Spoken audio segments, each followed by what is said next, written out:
Let's just review what went down with the league and with the sport that you love so much. On Tuesday, it was announced that in a bid to greatly expand the reach of NFL programming and make it more accessible to more fans, the NFL and ESPN announced the league will sell NFL Network to ESPN, allow ESPN to distribute NFL RedZone, to pay television operators, and combine NFL fantasy football and ESPN fantasy football. In exchange, the NFL will take a 10% equity stake in ESPN. In an article over on NFL.com, Judy Battista lays out many key details to this agreement, including a quote from Robert Kraft. I think we've hooked up with the best partners we can have. That will help expose us to more homes, more of an international audience.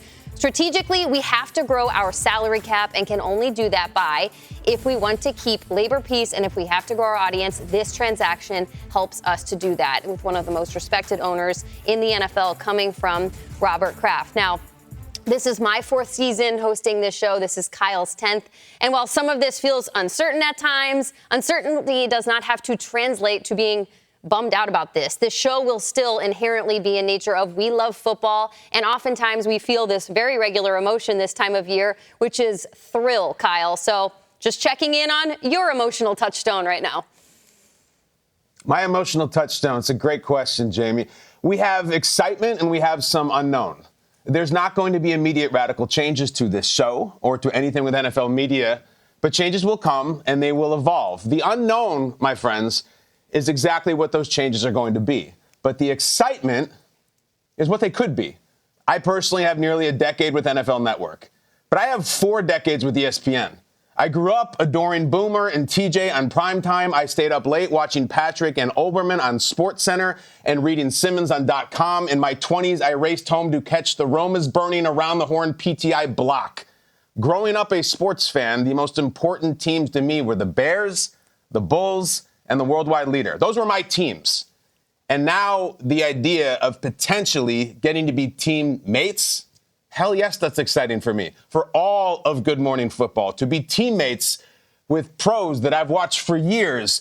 Scott Van Pelt, Hannah Storm, Tim Kirkjian, to all the people I watch daily to this day covering the NFL. It's exciting for me. It is exciting for us.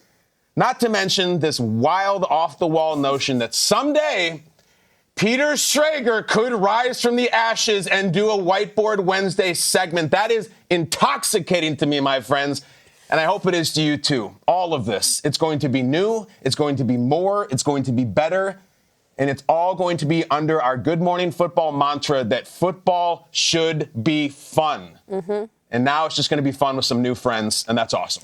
2024, he coaches his high school alma mater, Miami Northwestern, as the head coach. Now, this was very interesting. Not only did they win a state championship in his first year, recently, over this summer, he gets suspended, and all the allegations, I'll call him that, for paying for Uber rides and meals out of his own pocket for the players. Pretty controversial, pretty strange. But Teddy is beloved in Miami, and that's where he's going to ride out his career and the rest of his life. Oh, no, it's not, my friends, because we go to 2025, to this day, to this week, and guess what? Teddy Bridgewater is back. That's him with really long hair. This was just taken in Bucs camp this year. Teddy B is on Tampa. Remember, Tampa wanted to get him way back in 2020. Now Jason Light comes around 5 years later and brings Teddy Bridgewater in. It is an incredible sight to see. There are only 6 first-rounders from the 2014 draft. This would be the Mike Evans draft. Only 6 who are still in the league, and Teddy Bridgewater is one of them. It's an amazing thing. You know, there's that stat they throw around for venerable guys like Tom Brady and Drew Brees that they've beaten every NFL team.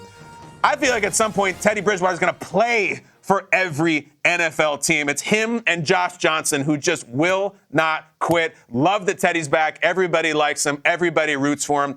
Sure, Teddy Bridgewater's been all those old teams, and they all let him go. But you know what that is for Teddy Bridgewater? It's just water under the bridge. And Teddy, go out and get it this year. We're all rooting for you. One of the best stories in the NFL. It just won't stop. It's true, Kyle. The makes every stop along the way, and seemingly an absolute beloved character. No matter what happens to him, that strange high school suspension was odd, but immediately everyone had Teddy's side. What was wild to me at the time about the Vikings thing was like, what could have been had that horrific injury not happened to him. And I know that rattles around in Vikings fans' heads often, to the point where when he returned finally to practice and was healthy again for the short time that he was in Minnesota, he referenced back to, like, this was not just a woe is me that happened to me. He said he almost had to have his leg amputated because it was such a mangled injury. And here he is in Bucs training camp in 2025. Manti, this is the kind of story that we love. Yeah, I love Teddy. I was actually a teammate of his in New Orleans. I remember when we found out the news that we traded for him was at a little dinner or a luncheon with some fans and some donors and sponsors, and we get the news that we're getting Teddy Bridgewater. Well, that year in 2019, the Choppa Style song is blasting in the Superdome, and you see Teddy Bridgewater doing his little thing where he's doing his dance like he's on his little bike, and he's that figure in the locker room, and to be behind guys like Drew and the locker room piece, the cultural piece, the support, the energy, the spirit that he brought every day to the team, it's unmatched. And I know that Tampa Bay is going to really love having somebody like him, not only to back up Baker Mayfield, but to help solidify the mentality that you want on your team. And so I'm happy for Teddy. And to KB's point, I hope he is like Forrest Gump, man. Just keep going, man. Just keep going as long as you can. Yeah, and this goes back to the comment I made in terms of guys who don't last long in the league because from a mental perspective. And he went through an injury where I would say 99% of the players would have tapped out. And the fact that he was able to overcome and do that. And this is great. He's going to the situation where he gets to stay in Florida. You look on the staff, his college head coach, Charlie Strong, is the D-line coach.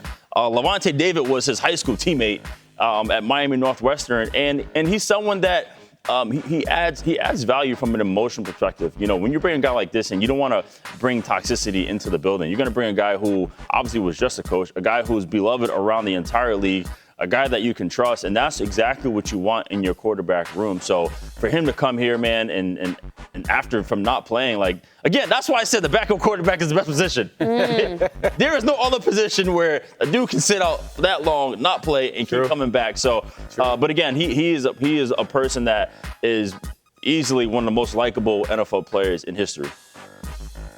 Shout out to the last remaining first-round OGs from the 2014 draft. Khalil Mack, Jake Matthews, Mike Evans, Brandon Cooks, Jimmy Ward, and Teddy B currently on your Tampa Bay Buccaneers. Go get him, Teddy. Caleb Williams is only in his second season, but Bears fans, football fans, they know this emotional slide before. We're in the offseason. We are actively investing and buying into the Bears hype. So is Ben Johnson the reason? Is this new head coach enough to make this year actually different for the Bears? Or, Manti, will it remain as it is, just off-season hype? By all accounts, Jamie, everything that's coming out of Bears camp is he is making a difference. The practices are looking different. The standard at which they're operating does look different. But even if you don't consider Ben Johnson, just look at his assistant coaches that he has there. You talk about Antoine Randall. He brought him over from Detroit. He was a wide receivers coach there. And we all seen the clip of him when he's running down the sideline as his receiver. Jameson Williams is running down the sideline. Like, that's the type of energy that you're going to get there. Then Eric Bieniemy, who was a Chiefs OC for a long time, who, while being the OC there, led the league in points per game and yards per game. Dan Roshar, who's the offensive line coach, he was with me in New Orleans, or I was with him when I was in New Orleans. We gave up the second least amount of sacks in the NFL, and that's been a point of concern for the Bears. And then defensively, Dennis Allen is now the new defensive coordinator. He's going to run a system similar to Matt Eberflus, that split safety system. There we had a top 5 rushing defense. We were 6th in sacks. And then Al Harris comes along.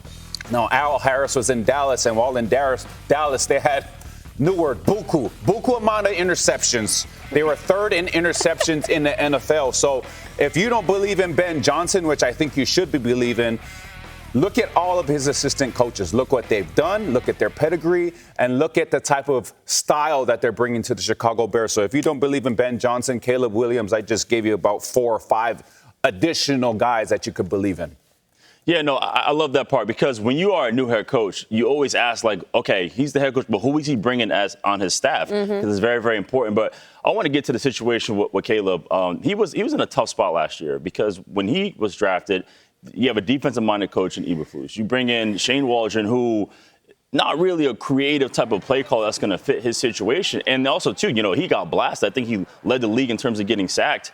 And so now you revamp the offensive line. You bring in a Ben Johnson who I mean, his creativity, he was able to do things with Jared Goff, who's not known as a runner, as a mobile quarterback, and do things with him. And so with the offensive line, with the weapons, with changing the culture, and also, too, there was reports last year, like, I guess Shane was too much of a nice guy, right? They weren't really holding Caleb accountable, not really teaching him football, not really like giving him what he needs. And so when you bring in a guy who's dynamic like Caleb, I mean, I go back to his freshman year at Oklahoma, just unbelievably dynamic, the plays he made. And so I feel like now he's in a situation where he has the people around him where he can really, really be dynamic and highlight what he does well. So I think Ben Johnson is more than enough. I'm excited to see the Bears. Pick a rookie that you think will be a real big problem for opposing teams this upcoming season, Manti. Well, Saquon said that he was built like Micah. Well, the guy I got is Micah. Ooh. Abdul Carter. He was Micah at Penn State. He wore the infamous number 11. Now he's wearing 51 for the New York Giants. And this is what I like about Abdul Carter with the New York Giants. One of the bright spots to that defense was that pass rush. Now you add Abdul Carter to the likes of Thibodeau, Burns, Dexter Lawrence. Now you can use him the way that Dallas Cowboys use Michael Parsons, where they line him up everywhere, over the guard, over the center. And now you can dictate the mic point of an offense. Hey, slide it this way, slide it that way. Abdul, you go opposite of this point. So defensively, when you have somebody like Abdul Carter, he's a sprinkle of cayenne pepper in there where it gets things a little spicy for your defense. So I like Abdul Carter, and I think that he's going to be a real big problem for a lot of defenses coming this year. I like that. Abdul Carter. I'm going to go Travis Hunter. Now, follow me. Everyone's like, oh, obviously Travis Hunter. Here's the thing for me. So on Mondays, right after the game, they introduce the new team, right? They introduce the personnel, and what's going to happen is there's going to be a star next to Travis Hunter. And that, for me as a defender or on offense, that means we're going to spend an extra 20 minutes on a player who we may see, we may not see. And I remember like going on the field, like I'm game planning, and I'm like, okay, this play never happened. I've been planning all week for it. It never happened. He might line up here, and we're going to talk about when he's going to line up, where he's going to line up, how we're going to play him. We're going to spend 20, 30 minutes of meeting time on a player. I remember when I was in Green Bay as a rookie, and we were about to play the Bears, and I remember the Bears drafted Devin Hester, and I'm telling our coordinator, like, yo, this guy is electric. Like, there's a reason they drafted a guy in the second round. And he goes, look, man, he's a rookie. We're just going to kick it to him. We're not going to worry about this stuff. I'm like, look, guys, like, it's Devin Hester. I seen him at the U. He's legit. And we got the video. We kicked it straight to him. And this is exactly what happened. Rookie year, week 1 versus the Bears. Straight down the line, right to him. And Devin Hester just walks right into the Hall of Fame. Look, just easy return. Get north and south. By all means, I'm on the sideline watching, guys. I was like, you know what? I'm just going to sit out this one. Why not? Gets to the crib. This was his first return of many. Devin Hester ends up going to the Pro Bowl as a rookie because I'm sure many teams that year were like, you know, we're not going to spend time on him. So the thing is, like, how much do you invest in him? How much do you not as a team preparing for a player like that? So Travis Hunter, he's just going to cause extra meeting times for these teams. Will, you and I have something in common. I was in the stadium for that game, too, in the stands as a fan. I was at that game in 06 with my dad, just sitting up there, a ticket holder, absolutely lost my mind when he housed that thing. I do have to say, you might have been on the sideline for that one, but I do also remember Rex Grossman hitting Bernard Berrien deep for a bomb and a touchdown right over the Green Bay secondary. So it wasn't all the special teams, Blackman. Come on. Listen, that was a big deal. A punt return is a problem, okay? I said don't kick it to him. I said don't kick it to him, and Rex they did. Was nice. Yeah. Bernard Berrien was nice, too. Bears went into Lambeau week 1 and won that thing. Listen, I'm going to do my answer. I'm also, with each of my answers today on Whiteboard, I'm going to shout out a program of old from a certain broadcaster that might be a worldwide leader. Shout out Cold Pizza, and my answer is Cam Ward. Guys, Cam Ward should be all of our answers. He's the number 1 pick. For the love of God, can somebody pick Cam Ward? Do you know who Cam Ward opens with? I did not look at the Titans' schedule. Cam Ward opens at Denver. That is not ideal. They have a fantastic defense, a fantastic secondary, and they're in that late window in the Mountain Time Zone. So people are going to be watching Cam Ward. Normally, I would say it's going to be his first primetime game that it's coming out party. But guess what, folks? The Titans have 0 primetime games. My prediction, They will be flexed into a primetime game, and Cam Ward will be the reason. Normally, the Titans are first team all getting flexed out of primetime games. This guy's going to flex him in, and if Jay Crawford were out here and Skip Bayless and everyone on Cold Pizza, they'd hype it, just like we will. Cold Pizza walked so Good Morning Football could run. Swimming in uncertainty can be uncomfortable at times. It's nice to know a decision. And now we know this, at least for the first preseason game for the Cleveland Browns, that Shedeur Sanders will start at quarterback. This is through our Tom Pelissero. Preseason game 1 for the Browns, despite having a lot of options. Start will go to Shedeur Sanders. Kyle, does it feel good to know a little something about how the Browns are now proceeding in the month of August and into the regular season? Yeah, it's exciting. I want to watch this. You want to watch this. Whatever he does, it's going to be amplified times 1,000. If it's really good, if it's really bad. I mean, we're going to scrutinize Shedeur Sanders' throws in this preseason game more than Jalen Hurts throws in the Super Bowl. We're going to see more of that. That's just how it works right now. And you know what I like about it? It's real football. It's not like he's a 4th-string quarterback and a late-round draft pick. He's starting the game. We don't know how long he's playing. He could play a half. He could play a quarter. He could play 3 quarters. It's actually a really cool opportunity for Shedeur. Never mind the fact that his name is Sanders. He's a 5th-round pick who gets to start a football game. He can impress. He can show off. He can make it all about football and not about media or his dad or anything. Just go out there and play really good football, who your champions always insist you can do. I can't think of a preseason game in a long time that I've been more interested to see how the player plays than this one. I'll be watching. Yeah, no, I think it's going to be interesting to watch. I think earlier in the week we talked about a position that we would love to switch with, and Will said the 2nd-string quarterback. The hardest part about being a 2nd-string quarterback is you never know when your number is going to be called, and when it is called, you got to be ready. And so I'm excited to see Shedeur in this situation. Go ball out, young man. This is the opportunity you've been waiting for. There's been a lot of chit and a lot of chatter about how you've been performing, whether it's great, whether it's not so great, how everybody else in that quarterback room has been performing. This is the opportunity that you've been waiting for. This is the opportunity to really go out there and make your case, to state your case as to why you should be the future quarterback of the Cleveland Browns. And so I'm really excited for him, Will. I'm just glad we get to see an actual football game. We've been talking about this since January all the way through offseason, the draft, training camp, mini camp. Now we got actual football. We could actually go out there and see, and it's going to be great. You're gonna see the ones who aren't a fan and the ones who are a fan. They're going to be watching closely. They're going to get their X fingers ready to go back and forth and battle about what he did well, what he didn't do well. So I'm just excited to watch Shedeur play football. I think he's a good quarterback. So I'm ready to see what he does. I liken, to Kyle's point, the experience that we are trying to interpret out of Shedeur Sanders as what we honestly felt with Aaron Rodgers with the Jets, which is, it's almost at this point, Kyle, with the broadcast cameras, we demand a Shedeur Sanders camp. We just want to watch him, his body language, his interaction, how he operates his life, because it's such a fascinating entity in the quarterback spot. Sometimes there's these online discussions about, imagine if these historical events, when they happened, if there had been social media at the time. If there was social media for, Tanya Harding, Nancy Kerrigan, if there was social media for, the O.J. Chase, all that stuff.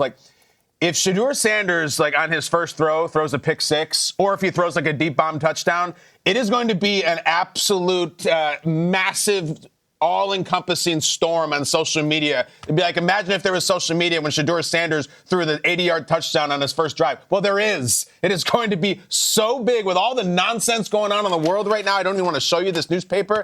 Shedeur Sanders, go and make some waves, dude. And it's all football. It's not anything off the field. It's football. I will be there. This has been wild times for Micah Parsons and the Cowboys, but now you have to boil it down to one word. What is one word to describe this Cowboys offseason? I got one word and one illustration, okay? Turbulent. See, what I was drawing the whole time is, when you're in the airplane, it says, please buckle your seat, and that light pops up. That's what I was just putting all of the effort to do right there, guys, just for you guys. Now, when you think about the Dallas Cowboys, you think about this past offseason, the coaching change, there's turbulence there.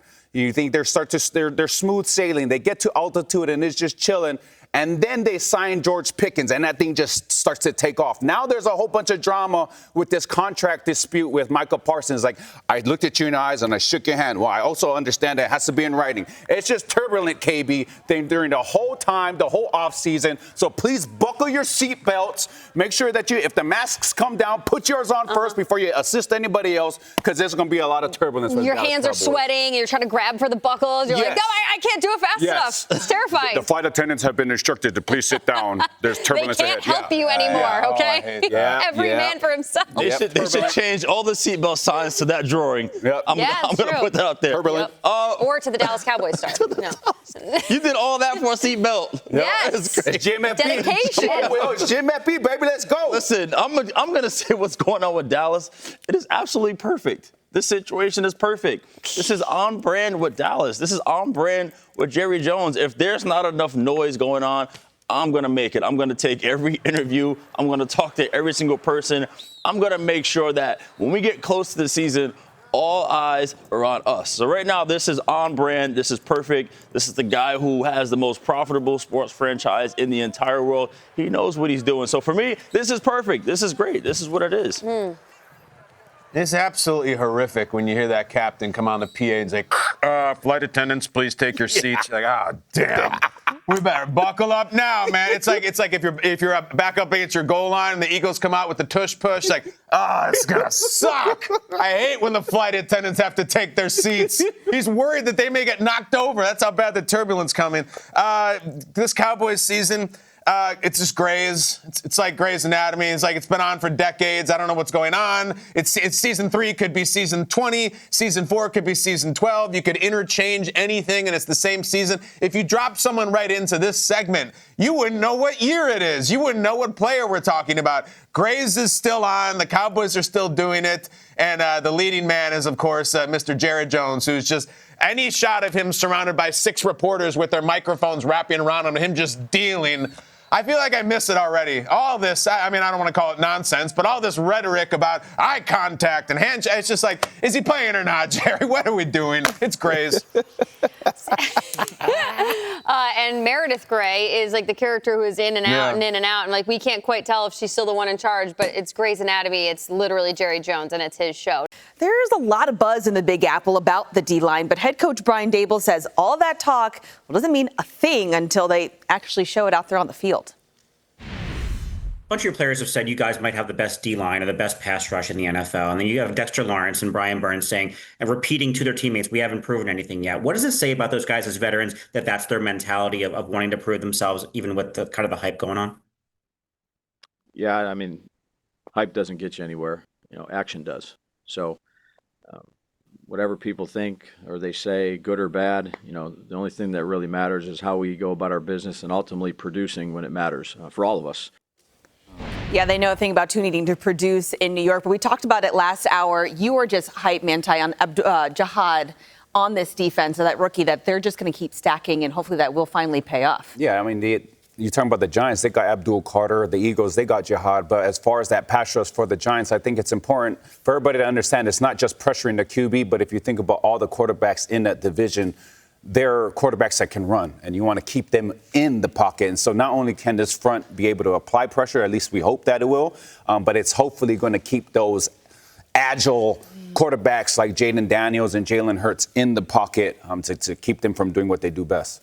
Yeah, I think they have the ability to be a top 10 defense. I mean, as you mentioned, they shore up the defensive line, and then they go into secondary and they just go crazy in terms of like getting Paulson. They get Javon Holland. They get guys to shore up that. The main thing is as long as they can stop the run, they got gashed a lot last year. Mm-hmm. If they can stop the run, I believe Coach Bowen can make them a top 10 defense. So I'm looking forward to that. Having a top 10 defense is all well and good if you don't have a quarterback that's going to play for you. All I see from that body language from Brian Daboll is like, he knows exactly the kind of dude Josh Allen is. Like, that is the man that was in the building when Josh Allen arrived in Buffalo. So now he knows what it could be, what it looks like, and does he have a guy in Jackson Dart and whoever gets to the New York Giants that can produce and give the Giants wins? That's all I'm seeing from Daboll. Until Daboll gets himself a quarterback, I don't know what we're doing with the Giants because the NFC East is nasty. All right, we're laughing during commercial because we have a new friend in here. This is the guy. He's sitting right here. We're always busting chops during commercial break. He's a massive Cincinnati Bengals fan, and his special No S is on YouTube. This is my man, Gary Owen. Gary, what's up? It's good to be here. Yeah? It's exciting. Well, it's hope springs eternal right now if you're a football fan. The Bengals are undefeated like every other team. Yeah, we are. Bring us up to it right now, 2025, August. How do you feel as a Bengals fan? 16-1. 16-1. Yeah, we're going to lose the last game. Just Don't need to go. win. Okay. Let the Browns have that. And then we're hosting the trophy in San Francisco. Who do you think they beat in the Super Bowl this year, the Bengals? Detroit. They beat Detroit. We're going to have two franchises that never won a title. We're going to take it this year. So somebody has to win. Somebody got to win it. Not Buffalo, though. Buffalo's going to be there. Yeah. I'll tell you this. If it's not Cincinnati, I'll go with Buffalo. Yeah, right? Yeah. Buffalo, Detroit, I always thought would be cool because you're just assured of something. You know what I mean? Someone That was so disappointing last year. Philadelphia, Kansas City. They both just kind of, there was so much hope in the beginning, and then just the playoffs, he was like, oh, this could really happen. Yes. It could be Detroit and Buffalo. And you can tell Kansas this guy's City. been through it. This is not some Johnny-come-lately fan. You were a Bengals fan for decades. What is your relationship as a fan, like, when you look at Joe Burrow? Like, what does he represent to you? well, you know those bracelets, WW, Yeah. JD? Well, It's not Jesus for me anymore. What is It's it? what would Joe do, baby? What would Joe do? I've never had that feeling of a franchise quarterback to have like a Brady, a Mahomes, until we got Burrow. And this is not a knock on Palmer. It's not a knock on Andy Dalton. He's just different. Yes. And I always wonder what that was like. I was like, what would that be like to have the guy that you know is going to make that wide receiver from Ball State, 60 catches, that probably wouldn't be in the league. Yeah. You know what I mean? Yeah, well, there's other teams that are where it used to be. Like, look at somebody like the Bears or the Browns, and they're like, God, if we could just have someone like Joe Burrow. You have that guy. I know. Isn't that amazing? I know. And we yet always got also- hope. You got hope, but like then it's also a torture because now you like have to win a Super Bowl when you have that good of a quarterback. Yeah, You know what I mean? There's sure. a burden that comes with it. Oh, it'll be this year. This year, Yeah. 16-1. They beat Detroit. As a comic, there's a lot to chew on with Joe Burrow. I don't know if when you envisioned this dream quarterback that you have now, if he would be wearing like sleeveless mink coats and like leather shorts and things like all the crazy fashion stuff he does. What's your take on that? He can do whatever he wants. I know. Whatever he wants. He looks cool. I could care less. As long as you play ball, baby. And he does. I don't want to be his friend. I don't want to hang out. I want him to keep the same friends he's got because whatever he's doing is right. I don't want to interfere with that. It's so true. I'm the guy that went, okay, I'll give you a funny story. What do you got? When Pittsburgh beat the Bengals, the 2005 playoffs with the Kimo von Oelhoffen knocked out the Carson Palmer's Palmer knee. game, yeah. So I was in Kansas City at the time in my hotel, and security got called because when Palmer got hurt, I screamed at the TV, and I said a bunch of words you can't say on your network. And then I started screaming tremendously, I guess. So the cops came to my room. They knocked on the door and said, "Where's the girl?" Oh, no. And I go, "What?" They go, "Where's the girl?" I guess the person at the door next to me said they heard a man yelling curse words and a woman screaming. It was both you. It was both me. And the cops came in and they searched my room. They literally pulled the shower curtain back. They're And I like, go, "Where is she?" I go, "Bro, I'm sorry. He just got hurt." Oh, and I was my yelling. gosh. I've never seen cops just bent over laughing in your room. Like the fact that I yelled, I cursed, and I said, "You blank and blank." And then they thought a woman screamed afterwards. There was this whole dramatic scene going on with a full cast and everything. That was your range of emotions. But I know that about you because when the Bengals win now, you will post victory videos, like with your kids. I think we have some of this. Do we have one of Gary's victory videos? And I want you to tell me what's going on here, and hopefully the police don't show up. I think so. They win the game. You're out there. You celebrate with the kids. Tell us what you do about it, and then hopefully we'll roll it. Well, we do a victory dance, and I have to pre-tape it because a lot of times I'm on the road during the week. So I have to pre-tape these, right? And last year they went like 4 in a row where they lost. My boys dang near grew up. I go, they don't look like that anymore. Like when they're that age, like 1.5. So you sit on it for a month. They're like, look. This is pre-taped. Yeah, we tape it. I have to because a lot of times I'm gone on the weekends. So I have to tape it like before I leave the house. Isn't it like a jinx that you're doing a victory video before they play? Like, No, I mean, whenever they play, it's ready to go. You can see it's dark out. Games are at 1 o'clock. Yeah, you're right. You're right. Yeah. And you got the title belt and a Bengals helmet.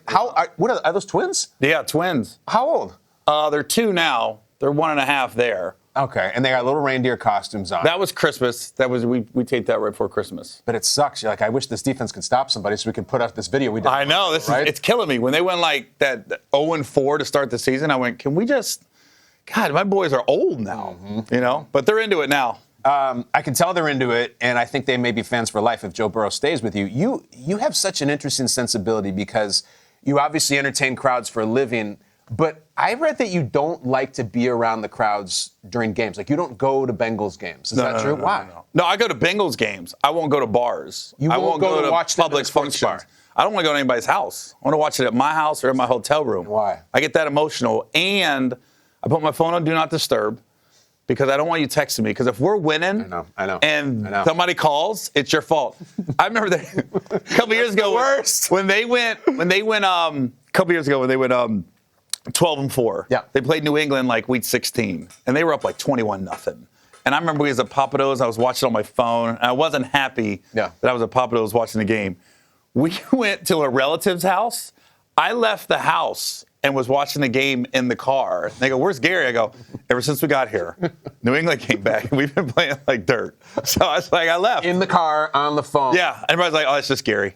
If they could have had a video camera, I'm hitting the dash, hitting the seats. Yes. I'm like that. Even when they went to the Super Bowl, the AFC title game in Kansas City, I was in Phoenix. Yeah. There were bars trying to pay me money. To show like, up. Come hang out, watch with Bengal fans. I go, no. See? I got to be by myself. That's a true fan. It really is. You see these people who become public figures. Oh, I love this team from my hometown. I can tell you're completely legit. If you don't know, Gary's background's fascinating. The armed services, San Diego, doing comedy. Now you're blowing up huge, really interesting audience. What I love about you is that you have this special we talked about, No S, okay? Mm-hmm. We want to run a clip. It's tough. It's really tough because the whole thing is so vulgar, which I love, but we can't play a clip. But we found a clip. Okay. I think we have a clip. This is from Gary's special on YouTube, No S. Earmuffs, everybody. Let's see how it goes. I wish first class in the back of the plane. I don't like it in the front because you got to sit there and everybody got to walk by you. And you don't want to make eye contact with anybody because you don't want the people walking by you. You don't want them to think that you think you're better than them. Because we all judge people. Because I'll tell you this, if I'm in first and I see a dude get on the plane with a Gucci backpack, Louis Vuitton belt, Prada sunglasses, diamond chain, and the motherfucking 3060.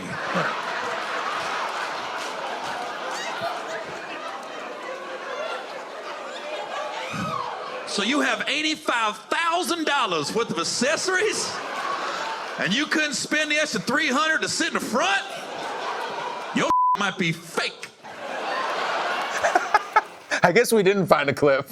Yeah. We just bleeped. I didn't realize how much I cursed. Yeah. It's so funny, though, because, listen, I've been in the back. I've been in row 36. I've gotten to be in row 3. It's a massive social experiment. Do you also get passengers asking you, like, to switch seats? I had a lady ask me to go from first to coach. Why? So you could sit next to her husband. And I literally looked at her. I went, balls. Yeah. She goes, do you mind my husband sits here? I go, yeah, where's he at? I'm thinking, I'm 2A. in 4A. He's in 2. Yeah. She's like, yeah, he's like in 13B or something. I was like, oh, no. And the way I said it, too, like, oh, no. She got upset with me. What? And then when we took off, I tried to look at her. I said, ma'am, I didn't know if she knew. I was like, you realize this is first, right? She goes, no, it's fine. It's fine. You tried to make it right. Yeah, she was not having it. Feeling it. You're like, Look at this seat, ma'am. I've got warm nuts and wine here. Why would I switch? My thing is, people have to be conscious. Window to window, aisle to aisle. You can't ask somebody to go aisle to window because I like the window. I like to sleep. Yeah. I know exactly how I fly every week, so I'm on the A side because I sleep like this. Cool. I'm just going, don't ask me to go to 2B because I'm going to do it, but I'm looking at you like, oh, you get the window. Right. Now I can't sleep. Not a chance. I'm going to be here. What are you going to ask me next? I switch from a Bengals fan to being a Browns fan? I'm not doing that, right? That's not happening. That's not happening. That's not ever. happening. I want people to know, because maybe this is a new audience. It's all NFL fans. Your background is really atypical and really interesting. You were in the Navy serving when you started getting into comedy. Can you just tell us the story? Because I think it's awesome. I got to San Diego, and I was in the Navy, and I thought the entire state of California was L.A. because I had never really been there. And then David Lee Roth had California Girls. Yeah. He didn't have Fresno girls. Not a chance. He didn't have No Bakersfield girls. Sacramento girls. I thought it was the whole state was L.A. I said, and I thought you had to start in L.A. to do stand-up. I didn't know you could start in these little hometowns. So I get there. I remember the first day I'm in San Diego, I called this place called the Comic Castle. And I said, hey, man, you got open mic? I'm on the phone. And he goes, let me check. He comes back. He goes, I can't find him. I go, can't find him? I called a comic book store. He was looking for a superhero named Open Mike. Get out of here. Nah, on everything, on my kid's life. So he goes, what are you talking about? I said, dude, I'm a stand-up. And I haven't never been on stage before. He goes, oh, no, this comic book store. Let me give you the number of the comic store in La Jolla. So he gives me the phone number. So that anonymous guy at the Comic Castle in San Diego gave me the number to the comedy store. I called, and that's when I started doing the open mic nights at the comedy store. But I can only get up once a week. Yeah. So a couple black guys I was in the Navy with told me about all these quote-unquote hood spots. I go, dude, we do stand-up here on Wednesday, here on Thursday. So I start going to all the black spots. Sure. One, I'm 20 years old. I'm naive to the world. Yeah. I don't know I'm in the quote-unquote hood. I'm just trying to tell jokes. And everybody's friendly. Mm-hmm. So that's how I started doing stand-up, and then I got on BET. Right. I was on BET and in the Navy at the same time because they used to film the whole season in a week. Yeah. So I just drove up to L.A. for a week, took a week's leave, recorded, came back down. I'm a cop in the Navy, so I'd be waving cars on the base, and then I didn't know I was on TV. I didn't have cable.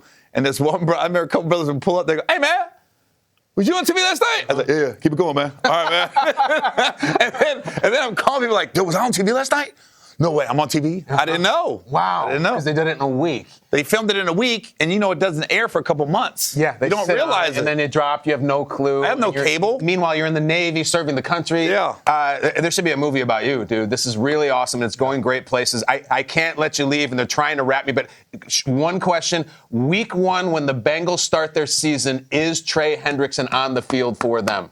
Yes. Yes. Yeah. God bless. He's gonna get right. It's not gonna be Chris Jones or Kansas City. He's gonna come in right before kickoff. Right before kickoff. Yeah. To start the 16-1 campaign, 16-1 all the way to the Super Bowl to beat Detroit. Gary Owen is the man. You got to watch No S on YouTube. You got to follow him, read about his life, do his stuff. Look, there he is on stage right there. You look great, Gary. I'm so glad you came in, man. Thanks, I hope man. you do this again. It's Who Day. Who Day. Who Day, baby. Who Day. Who Day, baby.